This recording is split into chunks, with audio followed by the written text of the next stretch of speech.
नमस्कार, मैं हूं आपके साथ Rohit. The Kashmir files theatres में रिलीज हो चुकी है। इस फिल्म को दर्शकों की तरफ से बेहद ही शानदार रिस्पांस मिल रहा है। फिल्म को क्रिटिक्स की तरफ से भी थम्स अप मिला है। हालांकि बॉलीवुड स्टार्स कश्मीरी पंडितों पर बनी इस फिल्म को लेकर चुप्पी साधे हुए हैं। इसी बीच बॉलीवुड के जाने माने एक्टर परेश रावल ने इस फिल्म पर अपना रिएक्शन दिया है। साथ ही लोगों में इस फिल्म को देखने की अपील की है। परेश रावल ने विवेक अग्निहोत्री को टैग करते हुए ट्वीट कर लिखा है, if you are an Indian you must watch. अब परेश रावल के इस ट्वीट पर विवेक अग्निहोत्री ने अपनी प्रतिक्रिया दी है। उन्होंने ट्वीट कर लिखा है, परेश भाई की जय हो। बता दें कि कश्मीर फाइल्स को मिल रहे रिस्पांस को देखते हुए हरियाणा सरकार ने इस फिल्म को प्रदेश में टैक्स फ्री करने की घोषणा की है। इस बीच फिल्म के टैक्स फ्री किए जाने के बाद विवेक अग्निहोत्री ने हरियाणा के सीएम मनोहर लाल खट्टर का धन्यवाद किया है। बता दें कि फिल्म को बॉक्स ऑफिस पर भी शानदार रिस्पांस मिल रहा है। लगभग 700 स्क्रीन पर रिलीज हुई इस फिल्म ने पहले दिन ही 3 करोड़ 55 लाख रुपए का शानदार कारोबार किया है। ट्रेड एक्सपर्ट को भी इसने इस कारोबार से हैरान कर दिया है। फिल्म के रिस्पांस से एक बात तो पता चलती है कि फिल्म की कहानी ने लोगों का दिल जीत लिया है। वैसे आपका इस खबर पर क्या कुछ कहना है, अपनी राय कमेंट कर हमें बता सकते हैं। साथ ही अगर आपने द कश्मीर फाइल्स देख ली हो तो अपने अनुभव भी साझा कर सकते हैं। तो जो लोगों को, इंसानों को जोड़ता है आपस में, वो है कल्चर। बिना कल्चर के हम जानवर हैं, हमें कल्चर जोड़ता है। कैसे आप कहीं और से हैं, मैं कहीं और से हूँ, आप कहीं और से हैं, लेकिन जब हम खाना खाने बैठते हैं तो हम एक हो जाते हैं। हम जब खाना शेयर करते हैं या हम गाने गाते हैं, बॉलीवुड के जाने माने एक्टर परेश रावल ने त्योहारों पर अपना रिएक्शन दिया है। साथ ही लोगों में इस फिल्म को देखने की अपील की है। परेश रावल ने विवेक अग्निहोत्री को टैग करते हुए ट्वीट कर लिखा है, if you are an Indian you must watch. Paresh Rawal के इस ट्वीट पर विवेक अग्निहोत्री ने अपनी प्रतिक्रिया दी है। उन्होंने ट्वीट कर लिखा है, परेश भाई की जय हो। बता दें कि कश्मीर फाइल्स को मिल रहे रिस्पांस को देखते हुए हरियाणा सरकार ने इस फिल्म को प्रदेश में टैक्स फ्री करने की घोषणा की है। इस बीच फिल्म के टैक्स फ्री किए जाने के बाद विवेक अग्निहोत्री ने हरियाणा के सीएम मनोहर लाल खट्टर का धन्यवाद किया है। बता दें कि फिल्म को बॉक्स ऑफिस पर भी शानदार रिस्पांस मिल रहा है। लगभग 700 स्क्रीन पर रिलीज हुई इस फिल्म ने पहले दिन ही 3 करोड़ 55 लाख रुपए का शानदार कारोबार किया है। ट्रेड एक्सपर्ट को भी इसने इस कारोबार से हैरान कर दिया है। फिल्म के रिस्पांस से एक बात तो पता चलती है कि फिल्म की कहानी ने लोगों का दिल जीत लिया है। इंडिया का रिसर्च है सारा वहां हुआ। इतनी डाइवर्सिटी थी, आज डाइवर्सिटी नहीं है, जीरो डाइवर्सिटी है। वहाँ म्यूजिक नहीं है, आर्ट नहीं है, लिटरेचर नहीं, खाने में डाइवर्सिटी नहीं है। मैंने खाने के बारे में एक ट्वीट किया था, मैं वेजिटेरियन हूँ तो नहीं मिल रहा, तो मैंने कहा भाई अब नया जो कश्मीर बन रहा है इसमें वेजिटेरियन खाना भी मिलना चाहिए। तो उन्होंने फतवा इशू कर दिया मेरे नाम पे। उन्होंने कहा आप कौन होते हैं हमारे खाने के बारे में बोलने वाले। और अल्टीमेटली 20-30 सिक्योरिटी के साथ हमें कश्मीर से वापस आना पड़ा। तो ना डाइवर्सिटी है, कुछ भी नहीं है। ये जो फिल्म है, जैसा आप सोच रहे होंगे शायद वैसी ना निकले, क्योंकि ये फिल्म एक बहुत ही अलग तरह के थॉट की है। और ये इस बात पे एम्फेसिस देती है कि आप आपसी मतभेदों के साथ रह सकते हैं, आप झगड़ा करके, मारपीट करके भी साथ में रह सकते हैं। कितने लोग हैं पड़ोसियों के झगड़े हो जाते हैं। आप दिल्ली में, तो मैं रहता था तो 24 घंटे में देखता था, ऊपर नीचे, फर्स्ट फ्लोर सेकंड फ्लोर में बरसाती वालों का ग्राउंड फ्लोर से झगड़ा होता, फिर 2-4 घंटे के बाद फिर हो जाते थे। फिर साथ में लोहड़ी का त्योहार और कोई साथ में मनाते थे।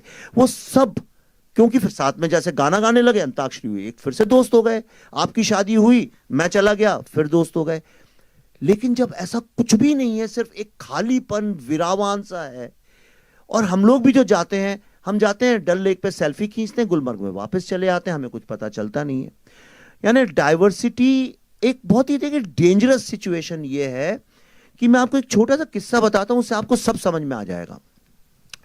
मैं किसी भी रिलीजन के अगेंस्ट नहीं हूं, क्योंकि मैं खुद ही किसी रिलीजन पे ज्यादा नहीं मानता। मैं गर्व से एक हिंदू कल्चर, हिंदू फिलॉसफी, क्योंकि बचपन से मैंने देखा है, सीखा है, और वो मुझे जीने का एक सहारा देती है। लेकिन आप क्या प्रैक्टिस करते हैं, क्या नहीं करते हैं, मैं उसकी उतना आदर करता हूं, मुझे उससे कोई आपत्ति नहीं है। और मैं जानता हूं कि मुझसे अलग लोग इस दुनिया में रहते हैं। यही तो सारे विश्व के इंसानों का नेचर है। सब जानते हैं कि अलग विचार के, अलग फेथ के लोग हैं।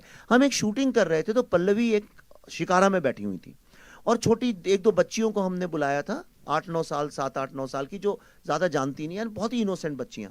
वो पल्लवी के दोनों तरफ बैठी थी। तो हम कैमरा जब शिफ्ट कर रहे थे, उदय जी हमारे डीओपी सर हैं यहाँ पे, और तो एक बच्ची, शायद 1 बजा होगा, दोपहर का नमाज का टाइम था, पल्लवी से उसने बोला आप नमाज पढ़ने नहीं जाएंगी? तो पल्लवी ने बोला नहीं, मैं तो नहीं जाऊंगी। तो कहली क्यों नहीं जाएंगी आप नमाज पढ़ने? पल्लवी ने कहा इसलिए क्योंकि मैं मुसलमान नहीं हूँ। तो कहने लगी अरे ऐसा कैसे हो सकता है, आप कहीं नहीं जाती नमाज पढ़ने? पल्लवी ने कहा नहीं, देखो ऐसा है, मैं हिंदू हूँ इसलिए मैं नमाज नहीं पढ़ती हूँ। कहेंगे तो क्या हुआ, नमाज तो हर कोई पढ़ता है। एक 8-9 साल की बच्ची, 10 साल की बच्ची, दुनिया में कोई भी बच्चा हो इस बात को जानता है कि अलग अलग फेथ के लोग होते हैं। पर कश्मीर में 1990 के बाद जो पैदा हुए हैं लोग, उनको कुछ आइडिया ही नहीं है इस बात का कि दुनिया में डाइवर्सिटी नाम की चीज है। इसका भारत और कश्मीर और पाकिस्तान से कुछ लेना देना ही नहीं है। आप एक पूरी की पूरी जनरेशन जो है वो इतनी इग्नोरेंस के साथ बड़ी हो रही है। मेरा जो ड्राइवर था टैक्सी का, वो लाल रंग के जूते पहनता था, तो मैंने उससे एक दिन शूटिंग के दौरान यही पूछा। वो बड़े अजीब से लंबे लंबे रेड बूट्स थे, तो मुझे थोड़ा अजीब भी लगते थे, चमकते हुए लाल। तो मैंने उससे ऐसे ही चिढ़ाते हुए बोला, क्यों भाई बड़े अच्छे जूते पहन रखे हैं, कहाँ थाईलैंड से लाए हो, फॉरेन से लाए हो? कहता हाँ। तो मैं सोचा शायद थाईलैंड का नाम लेगा, 20-25 हजार रुपए के टिकट में कोई भी चला जाता है आजकल थाईलैंड वगैरह। तो मैंने बोला थाईलैंड से? वो बोला नहीं, दिल्ली से। इंडिया भी नहीं बोला उसने, दिल्ली से।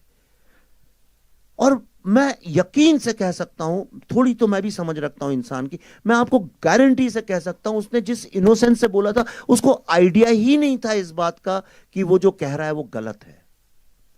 तो ये जो हमने क्रिएट कर दिया, ये फिल्म यही आपको बताएगी कि क्या होता है जब आप एक सोल को खत्म कर दें, कल्चर को, आर्ट, म्यूजिक, लिटरेचर, आर्किटेक्चर, इन सब चीजों को खत्म कर दें, तो वो किसका लॉस है? क्या वो कश्मीर का लॉस है? क्या वो हिंदू मुस्लिम का लॉस है? क्या वो भारत का लॉस है? या पूरी ह्यूमैनिटी का है? अगर कोई आज सिलिकॉन वैली को जाकर डिस्ट्रॉय कर दे तो किसका लॉस है? वो आपका और हमारा भी तो लॉस है।